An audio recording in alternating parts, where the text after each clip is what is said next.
This facility has saved over 500,000 animals with no plans of stopping. My camera team and I are the first team in history that have ever been allowed to film here, and today I'm taking you on an exclusive behind-the-scenes tour of the Billionaire's private rescue and rehab, Vantara, India. Today, I'm getting an exclusive, behind-the-scenes tour of the world's largest animal sanctuary. There are tigers all around me. Owned by billionaire Anant Ambani, and in a facility so big, there's no better place to start than a tiger safari. Here, kitty, kitty, kitty. Oh God, here he comes. Hi, hi, hi. Wow. Hi. Hello. Oh my God. Hi, look here. Oh God, I feel like bait. So look at how unbelievably cool this is. I am in this custom fabricated cage with these unbelievable massive tigers, 5 tigers roaming around me. And it's not just because I want to get close to tigers, it's because these animals have come from a life of captivity and they're used to being hand-fed. But in an effort to make these animals wild tigers once again and keep them comfortable, here at Vantara, we're hand-feeding them out in a giant 10-acre paddock where they can act like tigers. They can go swimming, they can forage, they can hunt. But because they're used to being fed and they're used to being around people, the right thing to do, the responsible thing to do, is keep them comfortable and feed them meat like this until they're capable of going out and hunting it down on their own without getting so habituated to being fed in the same location every day. But for now, it's like I'm bait in the craziest tiger shark cage dive of my life. Check this out. Whoa, he can get his whole paw through there. Look at that. Ah! Oh, he's totally hunting. Whoa, look at that. Hello. Look at you. Hello, big kitty. You're a scary cat, aren't you? I feel so lucky that in my life, I've gotten to experience so many incredible wild things and wild creatures. And here, getting to connect so intimately with these tigers where I'm the one on display. I'm the thing that's acting as bait. I'm the creature in a cage. And the tigers are out in the open in this wild 10-acre paddock where they get to roam around and be wild tigers. It's such a treat. It's one of the coolest experiences ever. Look at this. I got a tiger right here roaming around me. A tiger out there in the lake. And this guy in this crazy perspective. This would be the last thing that you would ever see if you were to be attacked by a tiger looming over you like that as he attempts to eat you. I mean, that is a perspective that no one gets to see. That is so insane. But that's nothing compared to the other experiences I'm going to be having in this video. And first, let's introduce some rescued penguins to their brand new enclosure. Big day here at Vantara because the penguins have finally arrived. 7 beautiful Humboldt penguins rescued from Dubai. Yeah, guys, everybody's come out to see them. It's really exciting because there have never before been penguins here at Vantara. So nobody's even seen them yet except for the rescue team. And going inside, releasing these guys into their brand new forever home where they are going to live out their days in real conditions, in icy cold water, a giant refrigerator for a home, and of course, salt marine environment, which they require, is going to be so awesome. So, you guys ready? Everybody ready? Okay, here we go. Everybody's very excited. All right, come on, little guy. Here we go. Hello, welcome home. There he is. Woo. Yes, look at that. Everybody is so excited. The first penguin to arrive into its new home. He's going to check out the waterfall. I'm hoping he's going to hop in the water, and while he does that, let's bring more boxes. Okay, more penguins. There you go, come on out. There you go. I keep releasing the penguins one by one, and with each new penguin, they all feel a little bit more at home. So here we go. The very last of 7 Humboldt penguins heading out into his new home. Go on, buddy. Go on, it's okay. Ah, and look at that, there he goes, heading off to join his friends. Potentially the first time in his life getting to see proper chilled salt water in a proper enclosure where they can be happy. And let's see. Yep, straight into it, just like typical penguins, straight into feeding, happy as can be. And what an amazing story it is to see these guys go through what they've been through and come here and have this entire thing built for them in under a week. And now, just like that, they're playing, they're feeding, and they are happy. Now, it's time to risk it all in the name of animal enrichment. You know, I've dedicated my life to conservation and animals and today, putting that life on the line. It's all about behavioral enrichment here, and I want to make sure that these animals are as enriched as they can get. So what I'm going to do is make myself the behavioral enrichment. Might not be the safest thing we've ever done. It's an interesting test. If it's good for the animals, it's good for everybody. Kyle, come on in here. Mitch, you too. Here's what I need you guys to do. Take this honey, put it on me, on my shirt, smear it all over the shirt, and then take those nuts, stick it on. We'll see how this goes. All right. Wow. I don't think we need it that much. Why not? That's right. Why not? Why not? You sure you want to do this, dude? This does not seem like a good idea. We're gonna try it. Why are you adding more honey? Okay. You guys clear? You in a safe spot? Okay, my Tosh. Release the beasts. So these are not beasts. These are ring-tailed lemurs that have come from Madagascar. And sadly, they've been rescued from all over the planet for this exact reason. People think that they're adorable and that they're cute and that they make good pets, and they do not. So they get smuggled out of Madagascar. They get captively bred. And right here, they've created a rescue troop of animals from across the planet.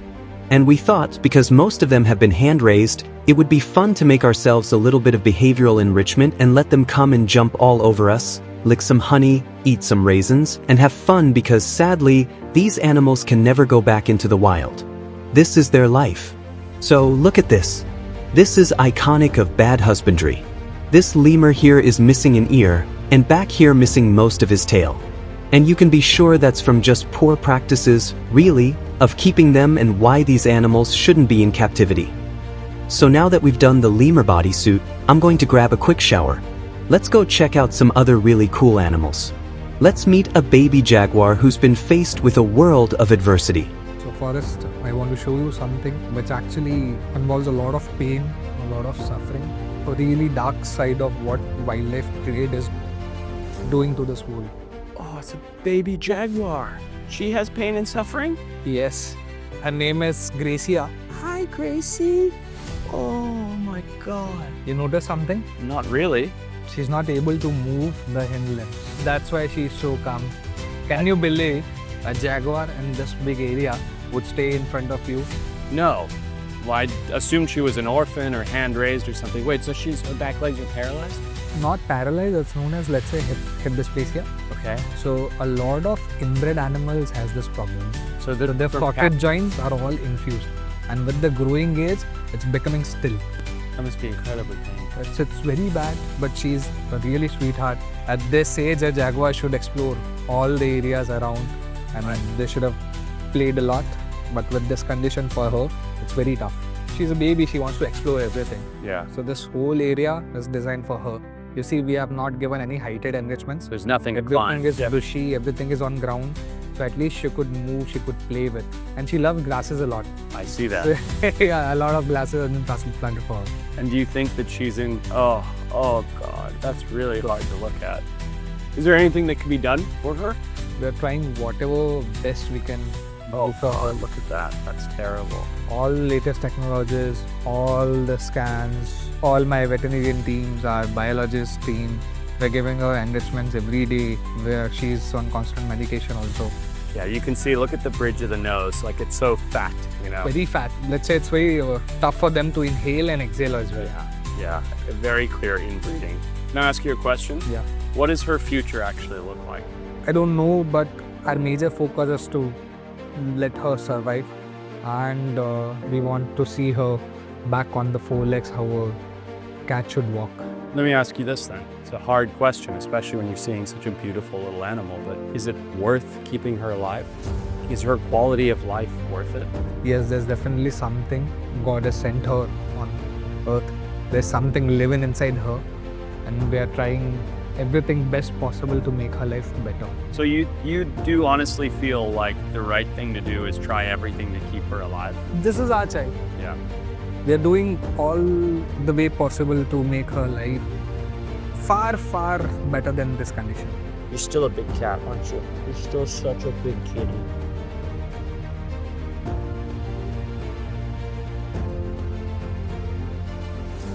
Iman brought me to meet Gracia today. What's so sad about Gracia is that the captive facility that bred her mother likely bred it with her mother's brother. So that genetic inbreeding has created this hip dysplasia that is not only sad to see in Gracia, but creates an immense amount of pain. That pain leads to an ethical conversation that Naman and I had about quality of life. And is it worth keeping this animal alive, given how beautiful it is, but also given that it's in such immense amounts of pain?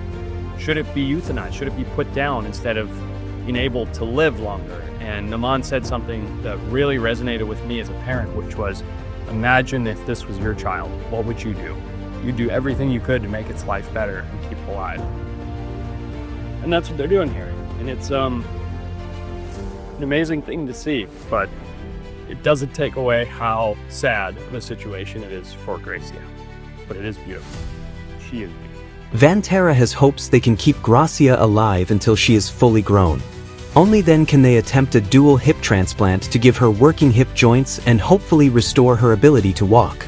But for now, let's shift gears and celebrate, because today we're introducing 4 baby black bears to their first real enclosure. This is so exciting because here at Vantara, they change and constantly reconstruct the paddocks to keep the animals engaged and entertained. And today, after how many weeks? About 4 weeks. 4 weeks of work, they have built this unbelievable bear playground that is just for these 4 rescue baby Asiatic black bears. So look at how adorable these guys are. Come in here and say hi to them. Hi, little sweeties. Hi, look how cute they are. These are 4 of the cutest, most lovely little teddy bears you've ever seen, little rescues. And in the next 10 seconds, they're gonna head out of their enclosure and explore this whole new area with tree houses, logs, fresh grass, a waterfall, all things that they've never had before. It's so exciting if you're a little black bear. Isn't it just so exciting? Okay, let's back out. Here we go. We're gonna let them out. We'll count it down. Ready? 3, 2, 1. Let them out. All right, come on. Go. Look. Oh my goodness. Look, they're such little floofballs. They are so cute. Oh, they found the watermelons. What's so cool, listen to these noises. That's the num-num noises that they make. So whenever they get busy, so whenever they're drinking milk or very busy enjoying their food, they make this kind of noise. That's the num-num. Num-num noise. Num-num-num. One of the things that you guys do at Vantara that I find so interesting is every 3 to 6 months, you'll completely redesign the interior of an enclosure. So this is all brand new. This is all brand new, and I think in about 4 months, when these guys, grow up a little bit, we're going to be changing them again. So because their size changes, their weight changes, and their needs change. Sure. So while we are observing them, we find out, like what exactly do they need, what are they using, what are they not using. Yep. And then we plan the next set of, like structural enrichments like that. So the next set that is going to come in is going to be much more curated to their particular individual needs. And this is something that I want them to kind of, explore that place.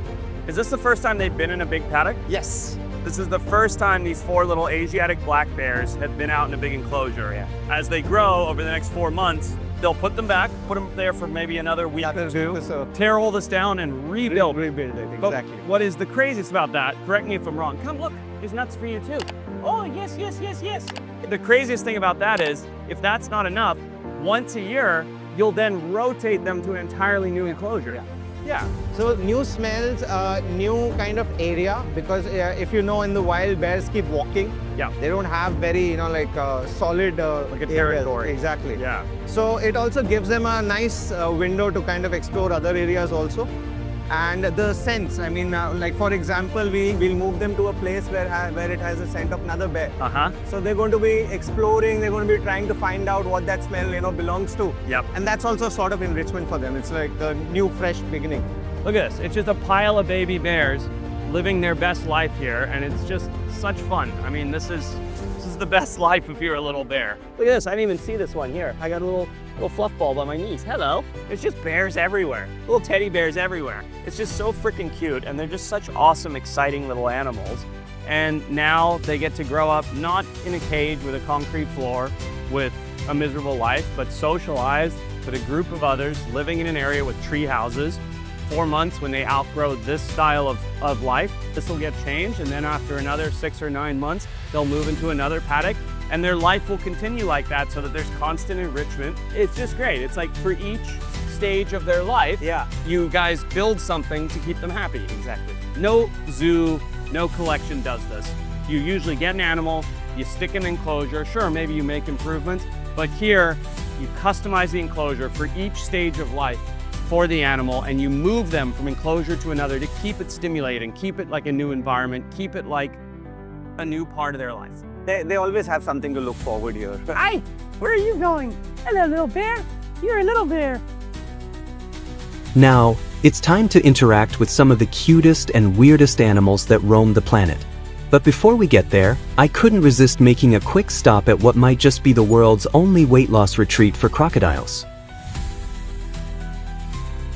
Ajay, what's the matter with you? Why are you feeding these now crocodiles so much? Look at how fat this thing is. He is quite a fat guy, but that's because these guys all were rescued from a crocodile farming situation in Africa.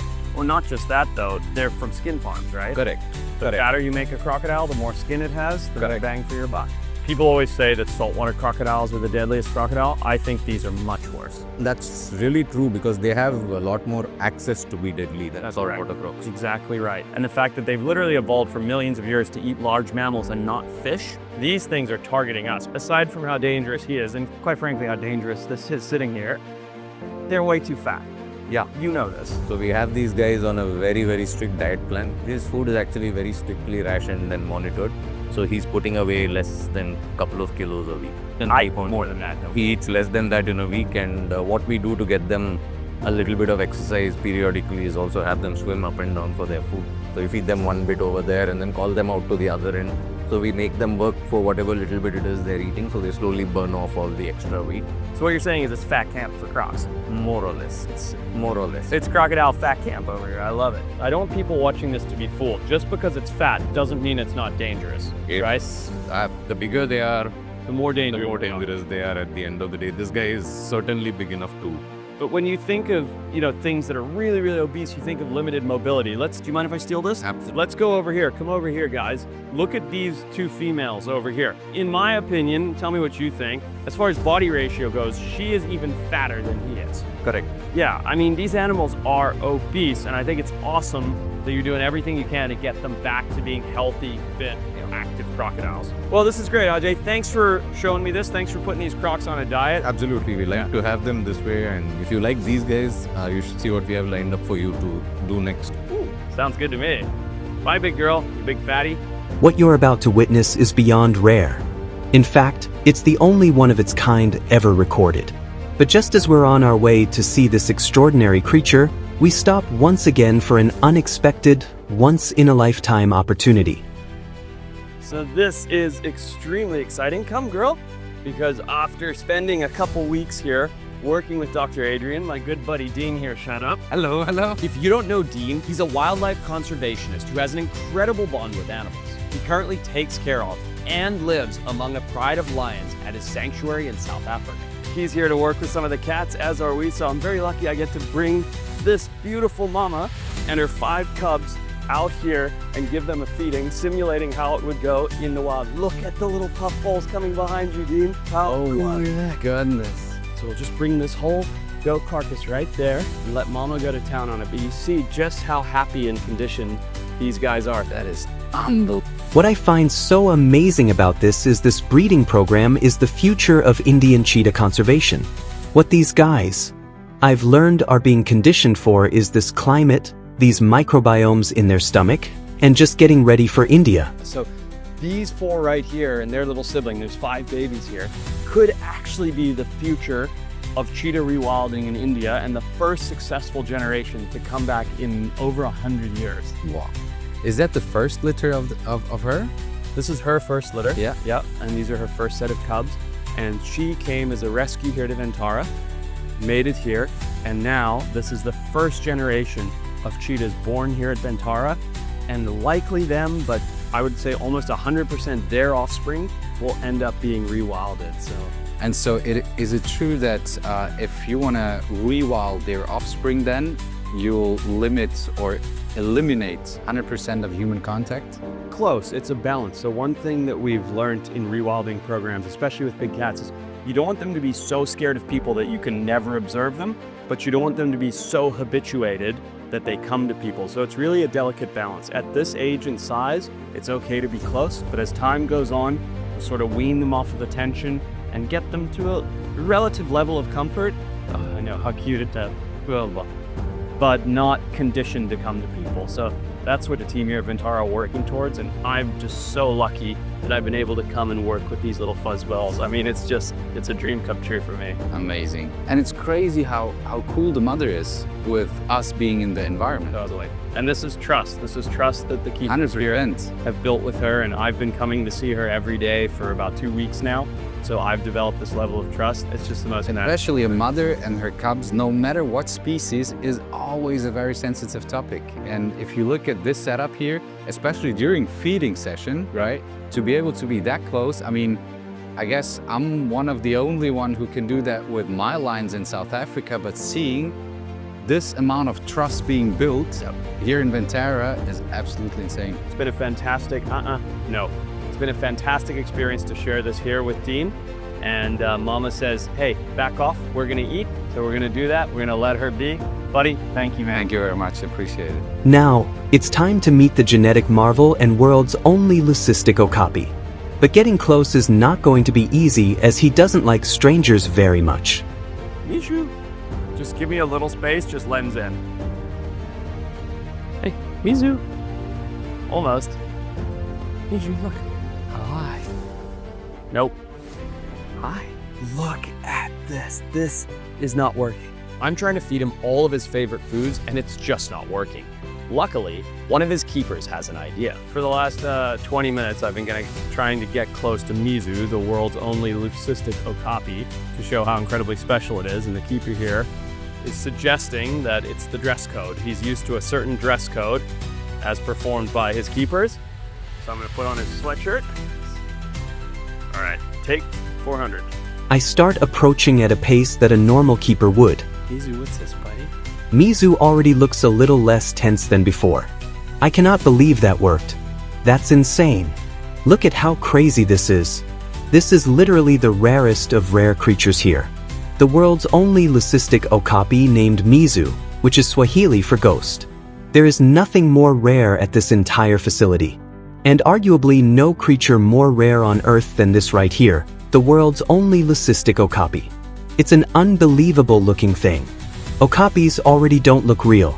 They look like animals that have been made up, drawn by a child, with their waxy coat and their giant ears and their funny horns.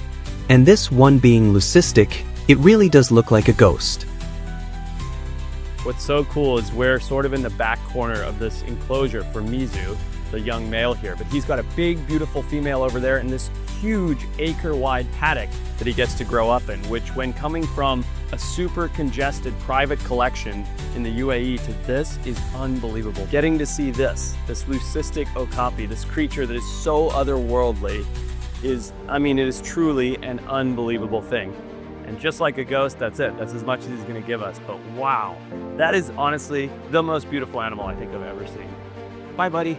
And after seeing one of, if not the rarest animal on the entire planet, I promise you, you've never seen anything like what's coming up next. Today at Vantara, we're gonna be trying something really interesting. We're taking a look at these beautiful rescued South American tapirs that came all the way from meat markets in Venezuela. But these guys are young and they love to play. And at dusk, they like to head out into their paddock and have a swim and have a romp around. So today, what I'm gonna do is I'm going to try and get a dog harness on one of these juvenile tapirs and then let them out as they run out into their paddock to have a play and see if we can get a really unique look and perspective at giant tapir play. Hi, you beautiful little thing. Can we see if this is gonna work? Well, that was easier than expected. You are much fatter than I realized. Okay, so that goes like that. And these have to go under the legs? Oh man, okay, all right. There we go, look at that. I did not know that was gonna be that easy. I thought we were gonna have a whole mountain of trouble trying to get you in this. But so far, so good. Now what's really cool, and most people don't know, is that these guys are closely related to rhinos. They're basically South America's version of a rhinoceros, which is crazy because if you think about eating a rhino, it seems like an absolutely insane proposition, but that's what happens to these guys. They're heavily hunted for meat markets, and that's why they've ended up all the way here in Vantara. And this is a whole herd of just beautiful, friendly babies that I adore. All right, I got one more strap, okay? Don't freak out. Don't freak out. It's the belly strap. Don't freak out. Don't freak out. Hi. There we go. We got it. We got it. You're a tapir in a harness. I cannot believe this is working. So here we are looking down the barrel of a tapir. And in a few minutes, she is going to head out with all of her buddies to go have a swim and have a play. All right, you ready to go have some fun? At first, our new little camera girl was hesitant to show all her friends her new tech. But with some reassuring pets from her handler, she mustered the courage to go out and play. There she goes! And she was definitely not scared of the water.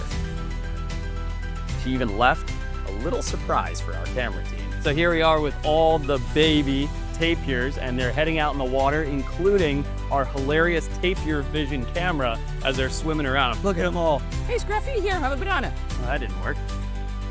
I don't think anybody has ever put a dog harness perfectly suited to a baby Brazilian tapir on it before, just to get this hilarious shot. But look at that. I believe that our tapir-vision cameras were a success. I think this is the first time in history anybody's ever put a dog harness on a juvenile tapir, certainly in India. So I'm gonna start taking this off right now, and we'll be able to get our fun perspective. Now, chill out. No. Who loves you guys? I swear she's got fatter because it's harder to get it off now than it was to get it on. Well, I think this has been a great success. So we'll head back, take a look at this footage, and call it a day. Oh no, you're not done. We're about to get GoPros, yeah. What? You're not done. Gotta get those other two. I'm not getting those cameras. Oh yeah? Just put it in there. Look at the amount of poop in there. No way. You wanted underwater shots, you gotta go get those. Yeah, I wish you hadn't pooped in the water so much. All right, screw it. I'll do it. I'm not happy about this, though. Tapirs poop almost exclusively in the water. And you can see here with the before and after how quickly they turn this crystal clear pool into a poop soup.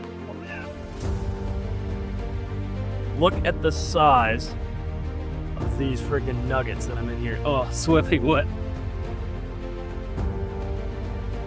Oh, it smells so bad. Okay, I'm going for it. Ready? Ooh, 3, 2, 1. I didn't need to go all the way under. Why did I do that? I don't know why I did that. I was so caught up in the moment. I don't know why why did I do that? I wasn't even thinking. There's literal feces in my eyes. All right, I think we're done for today.